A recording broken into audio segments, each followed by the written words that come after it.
Welcome back, everybody. Today we're going deep on something pretty epic. Yeah. The creation story Oh, yeah. from the book of Genesis. Absolutely. I mean, you've probably heard it before. Of course. But we're gonna go beyond just like the basic retelling. Right. We're using the King James version, Genesis chapter 1, as our guide to sort of like Okay. uncover some of the hidden layers. Yeah.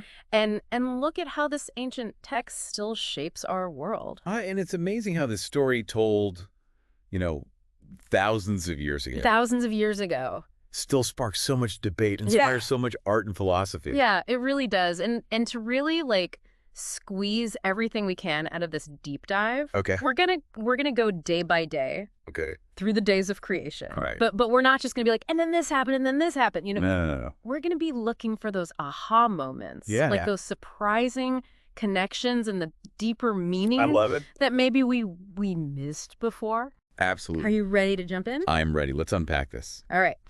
Day 1. All right. In the beginning, God created the heaven and the earth. Okay. And the earth was without form and void, and darkness was upon the face of the deep. It was dark. And the Spirit of God moved upon the face of the waters. Uh, And God said, "Let there be light." And there was light. whoa. So we start with primordial darkness, Right. and then boom, light. Right. And what's so fascinating is that this isn't just about like physical light. Right. It's a powerful metaphor for the emergence of order from chaos. Uh-huh. You have this formless void, right? Right. And then God's spoken word brings forth something new, Yeah. something defined. Like switching on a light in a dark room, Yeah. suddenly you can see. Yeah, exactly. It makes me wonder, though, this light that appears on day 1, Uh-huh. is it the same light as the sun Ooh. that shows up later on day 4? That is a great question. That's Yeah. a question that's puzzled theologians for centuries. Yeah. Some argue that it's a spiritual light, Okay. a manifestation of God's presence that exists before the physical creation of the sun. Oh, so it's a different kind of light. A different kind of light. Okay, that's interesting. Yeah. It really makes you think about different levels of reality. Right. What's tangible and what's beyond our senses. Yeah. So we got light. Okay. What happens on day 2? Day 2 brings structure. Structure. Yeah. God creates the firmament. Firmament. Yeah. A vast expanse that separates the waters above from the waters below. Okay, so he's like dividing the cosmos. Yeah, he's dividing the cosmos. Okay. Creating a sense of order and boundaries. Oh, interesting. Okay, so yeah.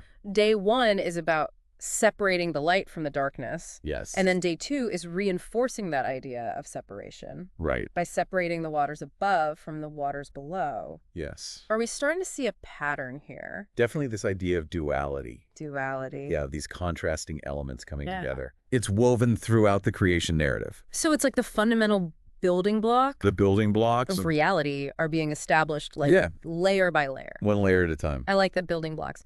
So on day 3, Yeah. things start getting a little more Earthy. earthy. Yeah. Exactly. On day 3, we see the emergence of dry land called Earth, Okay. and the waters gather to form the seas. Right. So more separation. More separation. Okay. And this separation sets the stage for the next big development, Which is the appearance of plant life. plants. Plants. Things are getting interesting. Yeah. Plants popping up everywhere, adding color and life to this newly formed world. And it's not just about aesthetics. Oh, okay.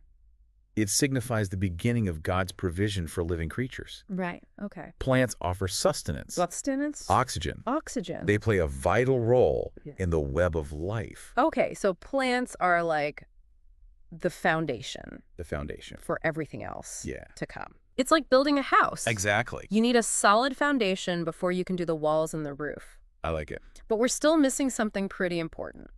What's that? A way to tell time. Ah, you're right. How do we get to that? Day 4 takes care of that. Day 4? Okay. The sun, moon, and stars are created. Okay. Now remember, light already existed. Right, from day 1. Yeah. But now we have these celestial bodies Uh-huh. to govern day and night, Okay. to mark the seasons and the passage of time. It's so interesting that the source of the light comes after the creation of light itself. Yeah. I wonder if that's like a hint. It definitely invites us to think beyond the literal interpretation. Okay. Some scholars suggest it emphasizes God's power, Okay. that even time itself Oh, wow. is subject to his will. Okay. I'm starting to see how this story is about so much more Yeah. than just like a step-by-step account. A chronological account. Yeah, of creation is layered Yeah. with symbolism and deeper truths. I agree. Okay, so what happens next? Day 5 Day 5. brings the teeming abundance of life to the waters and the skies. Okay. God creates fish whales and all sorts of sea creatures to fill the oceans. Okay, so we got fish, Fish, whales, all kinds of sea creatures. and then he creates birds, Birds. filling the air with flight and song. The world's becoming a pretty lively place. It's a lively place. It's amazing to picture all these different forms of life just like emerging. And what's really important here is the concept of procreation. Procreation. God blesses these creatures and tells them to be fruitful and multiply. Okay, so he's like, go forth and fill this world with life. Exactly. But wait a minute. We're still missing something pretty important. Like what? Us? Yes, you're right. We got the stage set. Right. The lights are on. Yeah, the scenery's vibrant. But we're missing the main actors. The main actor. That's where day 6 comes in. Day 6, all right. The creation of land animals and finally Humans. humans. And this is where things get really interesting. Yeah. I'm curious to hear your take on this. Okay. What's the significance of placing human creation on the 6th day, right before the Sabbath? That's a great observation. Yeah. It really emphasizes the unique position of humanity Okay. in this creation narrative. Uh-huh. We're the culmination of this 6-day process, Okay. created in God's image Like God's image. and given dominion Woo, over all other life forms. Dominion, that's a loaded word. Yeah. Right. It's been interpreted in so many different ways throughout history, Yes, sometimes with disastrous consequences. absolutely. And it's a concept we need to unpack carefully. Okay. It's not simply about power or control. Okay. It carries a huge responsibility, Responsibility. a call to stewardship and care for the earth and all its creatures. So less about ruling over creation Right. and more about being responsible for it. Exactly. It's a delicate balance. We're part of this intricate web of life, not separate from it. Okay. And how we interpret this concept of dominion has profound implications Yeah. for how we treat the planet and each other. Okay, so big implication. Big implications. But before we dive too deep into Yeah. like human responsibility and all that, Okay. we need to address one final Yeah. crucial element of the creation story. Let me guess. Day 7. Day 7. The Sabbath. You got it. After 6 days of incredible creative activity, Yeah. God rests. God rests. And in doing so, establishes a pattern A pattern. of work and rest that resonates through cultures and religions even today. It's like a cosmic exhale after Sure. a period of intense creation. Yeah. Just like taking a step back, acknowledging the importance of balance and renewal. Precisely. And it also suggests that even God in all his infinite power Right. recognizes the value of rest. Oh, wow. It elevates rest to a sacred act, not just something we do when we're tired, Great. but a fundamental part of the natural order. Wow. I'm already seeing the Genesis story in a whole new light. Yeah, We've only covered the first 7 days. I know. And it's clear that there's so much more here than meets the eye. We've just scratched the surface. Just scratch the surface. And as we delve deeper into this creation story, Yeah. we'll uncover even more layers of meaning, symbolism, Yeah. and relevance to our lives today. I can't wait. Me too. You know, it's truly remarkable how this ancient text, the Genesis creation story, Yeah. continues to resonate with us today. It's woven into the fabric of our culture, Yeah. influencing everything from art and literature Right. to our understanding of the universe and our place in it. Wait, it's a part of our collective DNA or something, like Right. shaping how we see the world, Yeah. even if we don't even realize it. Absolutely. You mentioned art and literature. What are some examples that come to mind? Well, one of the most iconic images Yeah. is Michelangelo's Sistine Chapel ceiling, Oh, yeah, of course. particularly the depiction of God's finger reaching out to touch Adam. Right? It's a visual representation of the creation of man, Yeah. Yeah. the divine spark that breathes life into humanity. That image is so instantly recognizable. Yeah. Even to people who aren't familiar with the biblical story. I It's like a guess- powerful reminder of the connection between the human and the divine. Exactly. And in literature, we see the themes of creation Yeah. fall from grace. Redemption, Redemption. echoed in countless works. What kind of works? Well, think of John Milton's epic poem, Paradise Lost, Okay. which explores the consequences of Adam and Eve's disobedience Right. in the Garden of Eden. Yeah, or even like modern novels that grapple with the human condition, Yeah. you know, the search for meaning, Right. the struggle between good and evil. Absolutely. It seems like the Genesis creation story Yeah. provides like a framework for exploring these universal themes. It's a timeless story. Yeah. That transcends specific religious beliefs. Okay. You know, it speaks to the core of what it means to be human, Yeah. to grapple with these questions of origin, Right. purpose, and morality. And it's not just about like abstract concepts, is it? No, it's not. The Genesis creation story also lays the groundwork Yes. for our understanding of the natural world. Absolutely. The order of Oh, creation, shit. with plants appearing before animals, Right. reflects a basic understanding of ecological relationships. Yeah, how interesting. Okay. It recognizes the interconnectedness of all living things, Okay. the delicate balance of nature. And the idea of God's provision, Ah, plants for food, the sun and moon to govern time, yes. speaks to a world designed to sustain life, Right. the sense of order and purpose. I think what I find fascinating is how this ancient text Yeah. anticipates modern ecological concerns. Okay. The concept of dominion as stewardship, Right, as we right. discussed earlier, Yeah. aligns with the growing awareness of our responsibility to protect the environment. So it's like the seeds of environmentalism were planted right there in Genesis. Exactly. But as we mentioned before, that concept of dominion Yeah. can be interpreted in different ways, sometimes justifying exploitation Right. rather than care.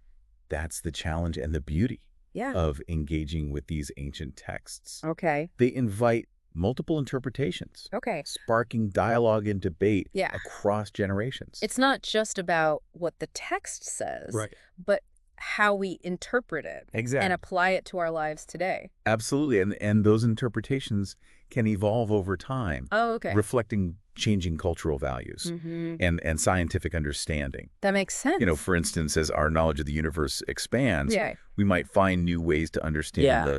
the symbolic language of the Genesis creation story. That brings us back to the listener Yes. and their own personal beliefs. Right.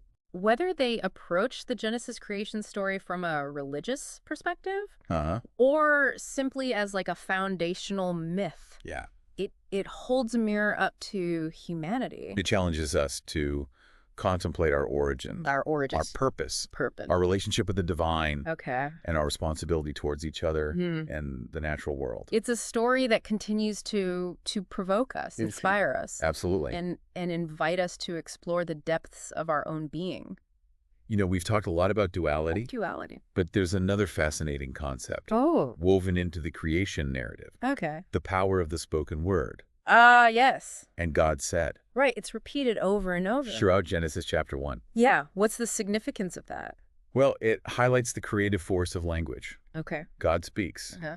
and things come into being. Mm-hmm. It suggests that words have the power to shape reality, Wow. to bring order out of chaos. It makes me think about, like, the importance of our own words. Yeah. How they can create or destroy, uplift or tear down. Absolutely. It's like a reminder to use language consciously and intentionally. Yes, and it connects to the idea of storytelling itself. Okay. The Genesis creation story is a testament to the enduring power Yeah. of narrative to shape our understanding of the world. We're just drawn to stories. Yeah. They help us make sense of our experiences, Right. connect with others, Mhm. and explore the mysteries of life. And the Genesis creation story, despite its ancient origins, Yeah. remains one of the most powerful, Powerful. enduring stories ever told. It really is. It continues to captivate our imaginations Yeah. and spark our curiosity. So as we continue our deep dive, Okay. I'm curious to explore how this story has evolved over time, how different cultures and religions have Right. interpreted its meaning Right. and applied its lessons to their own lives. That's a great point. The Genesis creation story isn't static. Okay. It's been reinterpreted and reimagined throughout history, Okay. reflecting the changing perspectives and beliefs Uh-huh. of different societies. So, like, for instance, some indigenous cultures Yeah. have their own creation stories Right. that emphasize a deep connection to the land Yes. and a reverence for the natural world. Absolutely. Yeah. And within different branches of Christianity, Okay. you'll find varying interpretations Right. of the Genesis creation story, Yeah. from literal interpretations Yeah. to more symbolic or metaphorical readings. It's like this ancient text provides a springboard A for springboard. endless exploration and dialogue. It's a story that continues to evolve Yeah. and reveal new layers of meaning Layers of meaning. as we engage with it. As we engage with. And that's what makes it so fascinating. It's Yeah. not a closed book, Right. but an open invitation to explore the profound questions The profound questions. of existence, the mysteries of creation, Yeah. and our place in the grand scheme of things. So as we move forward, Okay. I'm eager to unpack some Yeah. of these different interpretations Okay. and see how they shed light on our understanding of the Genesis creation story. Let's dive in. Okay, so we've covered so much ground, We have. from the symbolism of duality to the power of the spoken word. Yep.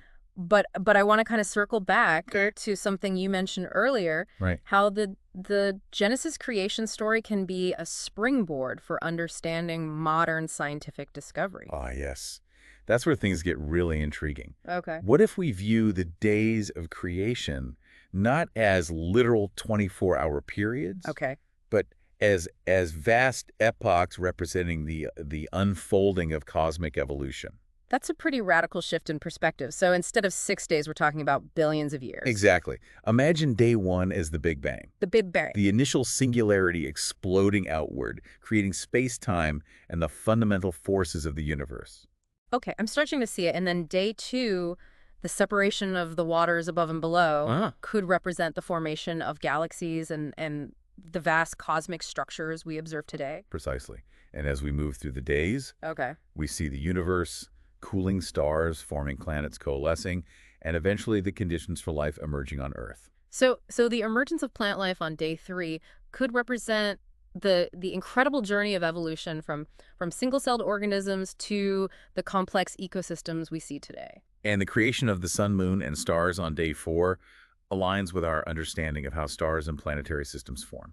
It's amazing to think that this ancient text, written long before the advent of modern science, could hold clues to understanding the grand narrative of the universe. It speaks to the enduring human quest to make sense of our place in the cosmos, to find meaning and purpose in the face of the vastness and mystery of creation. And it invites us to see the Genesis creation story not as a static text, but as a dynamic narrative, one that can be reinterpreted and reimagined in light of our evolving understanding of the world. It's a reminder that the journey of discovery never truly ends. There's always more to learn, more to explore, and more to wonder about. Speaking of wonder, I'm curious to hear your thoughts on one final provocative question. Okay. If we acknowledge the symbolic and metaphorical power of the Genesis story, what insights might we glean by applying it to our current understanding of the universe? That's a fantastic question. What if, for instance, we view the concept of dominion in light of our growing awareness of humanity's impact on the planet? So instead of seeing dominion as a right to exploit, we understand it as a responsibility to care for and protect the delicate balance of life on Earth. Exactly. It challenges us to rethink our relationship with the natural world, to recognize our interconnectedness with all living things, and act accordingly. It's like the Genesis story is offering us a roadmap for navigating the complex challenges of the 21st century, from climate change to biodiversity loss to social justice. It reminds us that we are part of something much larger than ourselves, participants in a story that began billions of years ago and continues to unfold today. Wow, that's a truly inspiring thought. It makes me feel both humbled and empowered, aware of the immense responsibility we have, but also the incredible potential we hold. And that's the beauty of engaging with these ancient texts. They offer us timeless wisdom, challenge our assumptions, and invite us to explore the deepest questions of existence. So as we wrap up this deep dive into the Genesis creation story, I'm left with a sense of awe and wonder, a renewed appreciation for the power of story, and a deep sense of gratitude for the opportunity to explore these ideas with you. The pleasure was all mine. I hope this deep dive has sparked your curiosity and inspired you to continue exploring the Genesis creation story and its many layers of meaning. And remember, the journey of discovery never truly ends. Keep questioning, keep seeking, and keep marveling at the wonders of the universe and the depths of your own being.